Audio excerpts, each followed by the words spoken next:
Welcome to The Explainer. Today, we're unpacking a truly fascinating piece of ethnographic research by Suman Nath. And honestly, it completely shifts how we understand political power. We're going to look at how political regimes use culture, and I mean culture, not just your standard policies or infrastructure, to really maintain their grip on power. So let's dive into this massive political puzzle by asking a question that kind of challenges our basic, everyday assumptions about democracy and voter behavior. Think about it for a second. We usually assume that if a government doesn't build roads or improve healthcare or, create jobs, they're going to get voted out, right? But what happens when that just isn't the case? Why do voters continue to fiercely support political regimes that objectively fail on their material and developmental promises? To answer this, we'll follow this roadmap. We'll look at the puzzle of political power, define cultural misrecognition, dive into a jungle mahal ethnography, see how the regime sustains itself, explore Hindutva and invented traditions, and finally, look at the resulting forgetful public sphere.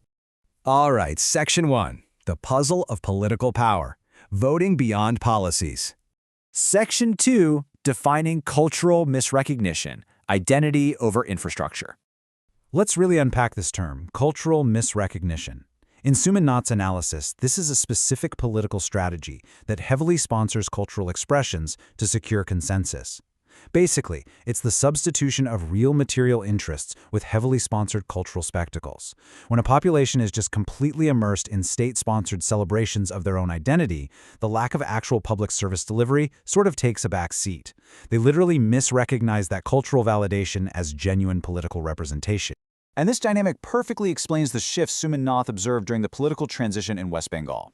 See, for decades, the CPIM relied on what's known as systemic misrecognition. They built this strict, rigid party grid where your access to basic government services, like the irrigation office or even the police, was heavily mediated by your party loyalty. People just accepted this bureaucratic chokehold as totally natural.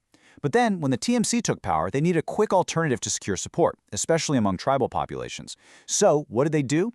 They pivoted to cultural misrecognition. They bypassed that strict, overt party control and instead poured funding into traditional festivals. Section 3. The Jungle Mahal Ethnography. Tapping into local traditions. Now, to gain control without forcing a rigid party grid, political actors got really strategic. They tapped straight into the pre-existing three-tier traditional Santal hierarchy. At the base, you have the village-level Sholo Ana, headed by a Maji. Above that is the regional Pargana, and right at the top is the Disam. Rather than trying to dismantle this whole system, the new regime just invited these existing channels to operate, but within political templates provided by the party. This effectively turned the village chiefs, the Majis, into part of the party's booth-level organization.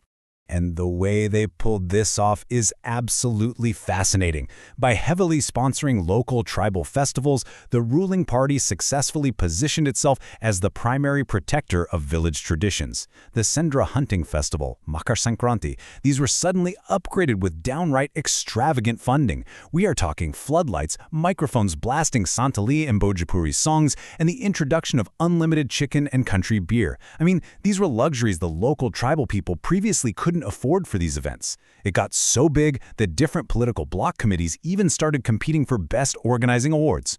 Section 4. Sustaining the regime. Institutionalizing cultural spectacles. Now, you might be wondering, how do they afford all this? Well, the financial reality behind the theory is striking. Based on government budget statements between 2011 and 2016, the budget allocation to the Department of Information and Culture Affairs just skyrocketed, going from 61 crore all the way up to 200 crore rupees. This astronomical rise was used to fund the exact fairs, folk theater festivals, and carnivals we were just talking about. It's a highly coordinated, incredibly well-funded apparatus designed to keep the electorate culturally satisfied. Section 5. Hindutva and invented traditions, scaling the strategy nationally. Okay, let's zoom out a bit.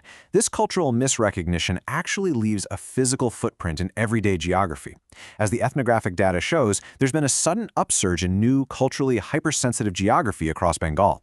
We're seeing things like newly constructed Hanuman temples fitted with permanent loudspeakers, which literally changes the entire soundscape of these local villages. To really understand this macro-level shift, the author brings in historian Eric Hobsbawm's concept of invented traditions. It's a brilliant framing.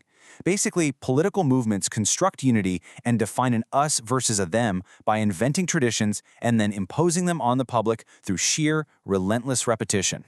Impartially speaking, when we look at how this manifests in Bengal, we see a sudden upsurge in massive carnivalesque Ram Navami rallies and large-scale Ganga Arati events at the river Hooghly. Now, historically, these practices weren't central to the region's everyday politics. But these grand, invented traditions serve as powerful avenues to consolidate identity. They come with continuous loudspeaker broadcasts and even fitness training camps leading up to the rallies. By creating this utopic public imagination around a monolithic religious identity, the political apparatus secures its consensus.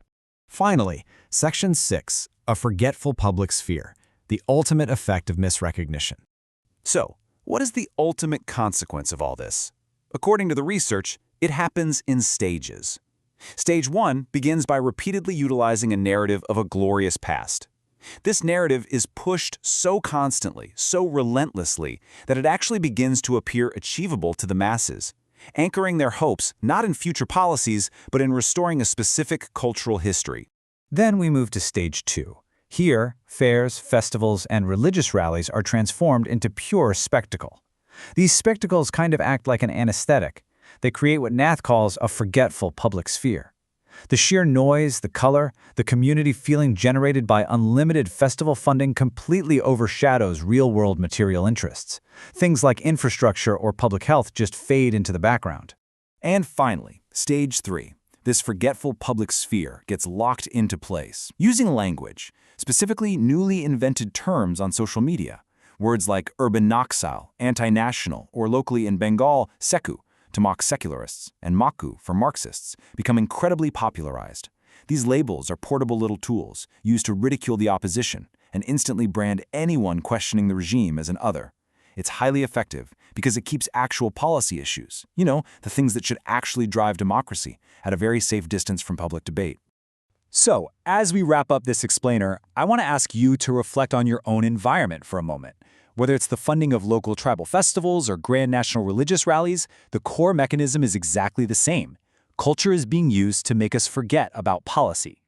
I really hope this structural breakdown sparks a new lens for you when viewing modern democracy.